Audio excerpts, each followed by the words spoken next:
Guys, welcome back to the house where we talk news, celebrities, and hot topics. I'm excited to be back with you guys on this Monday afternoon.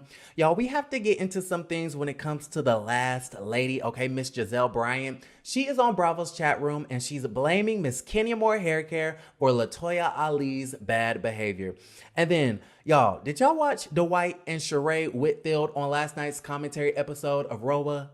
Yeah, it was a hot ass mess. We got to get into some things. If you guys like the video, give it a thumbs up. Don't forget to subscribe to the YouTube channel, and let's get straight into the video.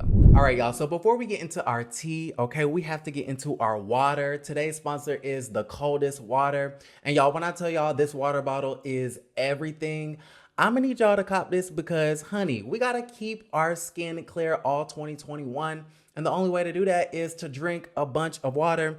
And this is definitely gonna help you do that.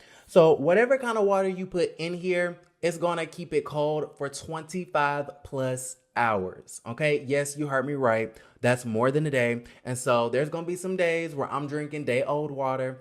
But guess what? That's okay because, honey, the water is still gonna be cold. And then not to mention, y'all, this bottle is super cute. Okay, so let me get me a sip. Yes, that is some cold water. All right, so cop you the coldest water. My links will be down in the description box below. And then, of course, y'all know I got you. Okay, use my code HOA to get you 10% off a cute water bottle. All right, let's get into the video. Okay, y'all, so first things first, let's get into Gizelle Bryant, the last lady. She is on Bravo's chat room blaming Miss Kenya Moore hair care for Latoya Ali's bad behavior. And we do know that Latoya Ali has been off her rocker this entire season so far. Y'all know that Latoya has been bullying Drew. Okay, ever since Drew stepped up on the scene, Latoya has been gunning for her, and we don't know exactly why. And so we know that she was talking mess about Drew's wig, saying that her wig looked like a pet on her head and named her Drewisha, right? We know that Latoya even took it a step further and decided to purchase Drew a new wig, which I just thought, okay, girl, you are the definition of a mean girl. Like, who does that? Who does that? We just gonna start calling you Lindsay Lohan because you are a mean girl.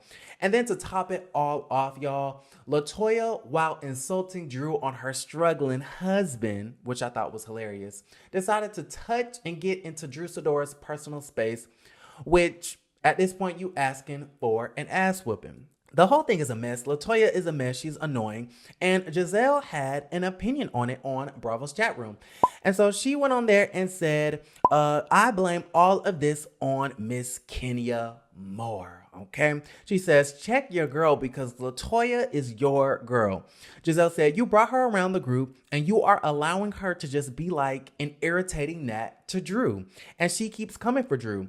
I blame that on you, Kenya. Check your girl. You are responsible for this newbie. When I first read this, I was like, I kind of agree. Okay, I kind of agree with Gizelle. Whenever we can blame Kenya Moore for something, y'all know I'm right there on the bandwagon. Okay, let's do it. But then as I read the statement over and over again, I was just like, okay, no, I don't agree with this. I feel like this is factually inaccurate and it's just not correct. First off, Kenya Moore is her own person. Okay, so let's get that straight. Kenya Moore is a grown-ass woman, and she is responsible for her own actions. And so is Latoya Ali. Now, I know Latoya is young, and she's fresh, and she's new, but she's not a child. The woman is 34 years old. She knows right from wrong. She should know manners, and if she doesn't, we need to call up whoever raised her. But Latoya is also her own grown-ass woman, and so we don't need to blame Kenya for Latoya's thirsty actions. It is what it is, and it's going to be what it's going to be. If we are going to blame anybody, okay, for bringing her on this show, I want to look towards Miss Candy Burst Tucker. Okay, Miss OLG, Miss Bedroom Candy. Candy is the one that brought this thirsty woman onto the show, dropped her off, okay, like dropping a kid off at school, and then left her with the teacher, which would be Miss Kenya Moore hair care. And so if anybody's to blame, I think it's Miss Candy. But with that being said, Kenya actually did check Latoya. Okay, she did check Latoya when Latoya decided to be rude and be all up in Drew's personal space and touch her, saying, let's talk about your struggling husband. Kenya said, girl, you cannot be doing that. Okay, you need to calm down and you need to apologize. And so Kenya Moore gets 1 point for that. I don't think we should blame Kenya for Latoya's actions. And you should know all about that, Miss Gizelle Bryant, because y'all, I wanted to so badly blame that whole Candace and Monique situation on Gizelle, because Gizelle, like she always does, was stirring the pot, trying to get the drama going, trying to get a fight started, okay? She was the match that sparked the whole situation. And so, yes, I did want to blame that situation on Gizelle and her messy ways. But at the end of the day, Monique Samuels had to take accountability and responsibility for her own violent actions. It is what it is.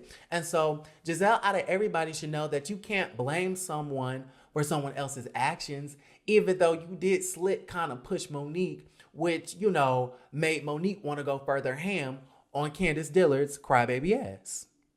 Right? And so let me know what y'all think about the entire situation. Do you agree with Gizelle Bryant and her saying that Kenya Moore is to blame for Latoya Ali's bad behavior? Right? Personally, I don't think so. I think Gizelle missed the mark on this one. And honestly, why is she on chat room? Okay, can we answer that question first? Why is you on chat room? What producer, what casting director thought that that was a good idea? Because at this point, I'm just kind of over the last lady, aka Pastor Holy. Y'all fill in the blank. Moving right along, y'all, did y'all watch Real Housewives last night? Okay, and so I was kind of back and forth watching the Super Bowl. Honestly, I couldn't even tell you who was playing last night. I think it was the Kansas City Chiefs versus the Tampa Bay Buccaneers, if I'm pronouncing that right. Yeah, I really wasn't into it. It wasn't my jush. But, you know, I was there. I missed Jasmine Sullivan, which I was super disappointed in.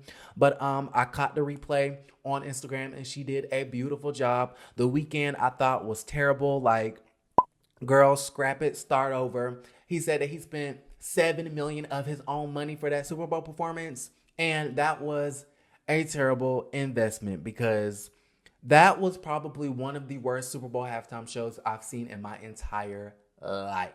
Okay, I don't know what y'all are doing over there, Jay-Z and Rock Nation booking these artists, but The Weeknd was just a terrible choice. Y'all killed it with J-Lo and Shakira because they did amazing, but The Weeknd, it just wasn't good. He's not a performer.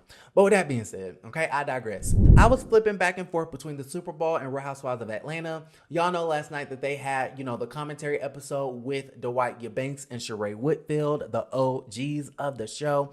And I was actually kind of excited about it because I had not seen Dwight in so long. And so what I was really interested in is seeing what his face looked like. Because y'all know Dwight is known for giving face, okay? In the same way Cynthia is known for giving us cheeks, Dwight is known for giving us face. So I'm like, okay, did his face change? All right, is we gonna get a whole complete 180, kind of like, you know, Nene or Kim Zolciak? And not to my surprise, you guys, we actually did get a whole new face, okay? Dwight's nose doesn't look as congested, okay? Sometimes I would be watching the show and I would be like, can Dwight breathe? Like, can he like just inhale and exhale one good time? Because I just felt like he couldn't breathe. His nose was so damn skinny. He had that Michael Jackson nose. But I believe he fixed it and it looks a lot better, okay? It looks a lot natural. But I just wanted to go over a couple of the highlights that the girls were talking about on last night's episode. They were commentating on the episode where Kenya Moore threw Cynthia and Mike a hashtag chill engagement dinner party. Sheree went on to say that she had not watched Real Housewives of Atlanta in so long. Okay, she said, because I'm not really on there like that. And then commits to say the best has already left the building. Okay, and Miss Sheree, I would have to totally disagree with that statement, girl. You are not the best. You never were the best, and you never will be the best. Her prime was season 1 through 3, and after that, it just got kind of boring. The storylines got kind of stale, and Sheree just wasn't really that girl no more, okay? Especially when Sheree left the show and she came back. The only thing that she could offer us was, you know, Tyrone, who was in jail, and we really didn't care about that. And then she was carrying a bunch of dry ass bones. Like, girl, if you're going to be the gossip girl of the show, if you're going to carry some bones, the least you could do is not have them be so dry. Okay? Give us some juicy ass bones, something that we could really hang on to. But yeah, Sheree was just dry. No storylines. It was really boring. And so the fact that she said the best has already left is just like reaching. Okay, girl, you're reaching. It would be different, Sheree, if you gave us fashions in the way that Marlo does, in the way that, Dorit or Erica does, and, Real Housewives of Beverly Hills. But you don't even do that anymore. You used to be a fashionista in the first 3 seasons, and all you do is wear sweatsuits, which is totally fine. There's nothing wrong with that. But if you're just going to wear sweatsuits, then give us some drama. If you're not going to give us some drama, then give us fashions. Y'all get what I'm saying? Like, give us something. You're not giving us nothing. I know a lot of Housewives fans love Sheree Whitfield. I really don't understand it. I don't get her appeal. I think she is just stale. All right. With that being said, I think in last night's episode, Kenya Moore made a remark on the Underground Railroad trying to shade Portia Williams for something she said 6-7 years ago. Like, girl, let it go. And Dwight had the same sentiment as me. He was like, girl, that was 10 years ago. Let it go. Get some new shade. Get a new target because it ain't cute no more. All right. Basically calling Kenya Moore late. Like, honey, you are late to the game. And then he also said that Kenya Moore only threw that engagement dinner to become a bridesmaid. Right. And so I want to know what y'all think about the situation. Do you guys agree with Mr. Dwight? Do you think Kenya only did all of that to become a bridesmaid? Honestly, I think, in my humble opinion, keyword on my opinion, if you feel differently, let me know down in the comments. But I kind of feel like Cynthia is too old. Cynthia and Mike are too old to have a bridal party. Like, girl, you're 54. Why do you have bridesmaids? Why? Okay, what is the reason, sis? So let me know how y'all feel about that situation. And then also, what do y'all think about Gizelle Bryant, coming for Kenya Moore like that, talking about some I blame you for the way Latoya is acting? Gizelle, I'm going to need you to bring it on down, in the words of Candy Burst Tucker, because honestly, your opinion is null and void. Okay, we don't care. We don't want to hear it. We don't want it. So I'm going to wrap it up right here. If you guys like the video, give it a thumbs up. Don't forget to subscribe to the YouTube channel, and I will see you guys a little bit later. Love you, and don't forget to create a great day. Bye, you guys.